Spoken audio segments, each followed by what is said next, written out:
अस्सलामुअलैकुम व्यूअर्स, कैसे हैं आप सब लोग। उम्मीद है खैरियत से होंगे और बहुत खुश होंगे। तो आज मैं बना रही हूँ घर पे तवे के ऊपर बटर गार्लिक नान। अगर आपको पसंद है तो ट्राई कीजिएगा।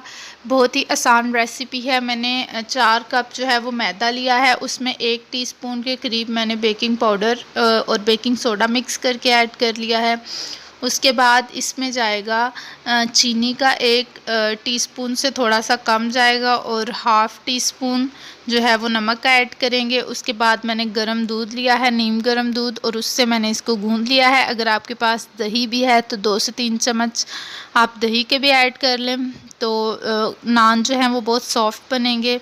अब मैं इसको अच्छी तरह से गूंद लूँगी, जैसे हम आटा गूंदते हैं। इसको ज़्यादा पतला भी नहीं करना और ज़्यादा सख्त भी नहीं करना। और गूंदने के बाद मैंने इसको एक डब्बे में डाल के इसको रख दिया था 4 से 5 घंटे के लिए। यानी जब भी आपने बनाने हैं तो 4-5 घंटे पहले आपने आटा गूंद लेना है। उसके बाद मैंने इसको पेड़ा किया है और इसको हम बेल लेंगे जितना हम बनाना चाह रहे हैं, छोटे या बड़े उसके अकॉर्डिंग। और हम तवे पे बना रहे हैं तो उसके अकॉर्डिंग मैंने इसको बेल लिया है। और लहसुन का मैंने पेस्ट बना लिया था, उसको थोड़ा सा इस पे लगाया है। पुदीना, थोड़ा सा पुदीने का पाउडर लगाया है।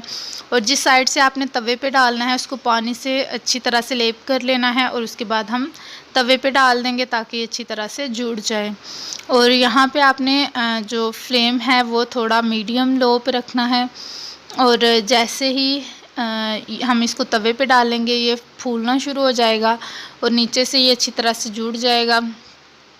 जब ऊपर से इसका थोड़ा कलर चेंज होना शुरू हो जाए तो इसका मतलब है ये नीचे से पक चुका है। तो आपने अब जो अगली साइड है उसके लिए आपने तवे को पलट देना है। बिल्कुल फ्लेम के ऊपर नहीं रखना, आपने फ्लेम को थोड़ा हाई कर लेना है और तवा थोड़ा सा इसके फ्लेम से दूर होना चाहिए।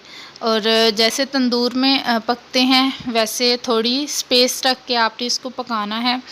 वीडियो में मैं अच्छी तरह से आपको बता रही हूँ। ये देखें, इस तरह से आपने थोड़ा सा दूर रख के इसको पकाना है। और थोड़ी ही देर में ये 1-2 मिनट में ये पक के सारी साइड्स को आपने अच्छी तरह से हीट लगवा लेनी है। ये पक के तैयार हो जाएगा और इसको आपने उतारना है। और मैंने 4-5 नान जो हैं वो बनाए थे। अगर 4 कप आपके पास मैदा है तो इजीली 7 से 8 नान अच्छे से बन जाते हैं। तो इसको देखें, अच्छी तरह से ये पक चुका है। चैनल को ज़रूर सब्सक्राइब कर दीजिएगा और बेल आइकन पे क्लिक करिएगा ताकि हर आने वाली रेसिपी आपको मिलती रहे। आप इसको चिकन के साथ पाए हैं, कोई भी घर में अच्छा सालन बना हुआ है शोरबे वाला, तो आप उसके साथ ट्राई कर सकते हैं। बहुत ही मज़ेदार बनते हैं। आपको तंदूर वाले नान या बाज़ार वाले नान की ज़रूरत नहीं पड़ती। ये पक चुका है, देखें कितनी अच्छी इसकी लुक आई है। और इसके ऊपर मैं जो है वो बटर लगाऊंगी और ये और यम्मी और सॉफ्ट सा बन जाएगा। और ट्राई ज़रूर कीजिएगा और बताइएगा कि आपके कैसे बने, क्या चीज़ है जिसकी आपकी यहाँ पे कमी रहेगी। और मेरे बहुत ही परफेक्ट बने थे। और एक दफ़ा मैं पहले ट्राई किए थे तो तब तो बिल्कुल अच्छे नहीं बने थे। तो आपने यहाँ पे इंग्रेडिएंट्स जो हैं उनको ज़रा काउंट करके, मेजरमेंट अच्छी करके डालने हैं, फिर ये बहुत अच्छे बनते हैं। ये देखें, मेरे सारे नान बन के तैयार हो चुके हैं।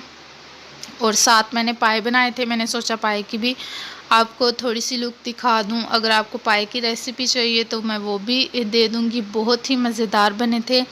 ट्राई ज़रूर कीजिएगा और दुआओं में याद रखिएगा। चैनल सब्सक्राइब करना मत भूलिएगा और इसको अपने फ्रेंड्स के साथ शेयर कीजिएगा और दुआओं में याद रखिएगा। फ़ी अमानिल्लाह।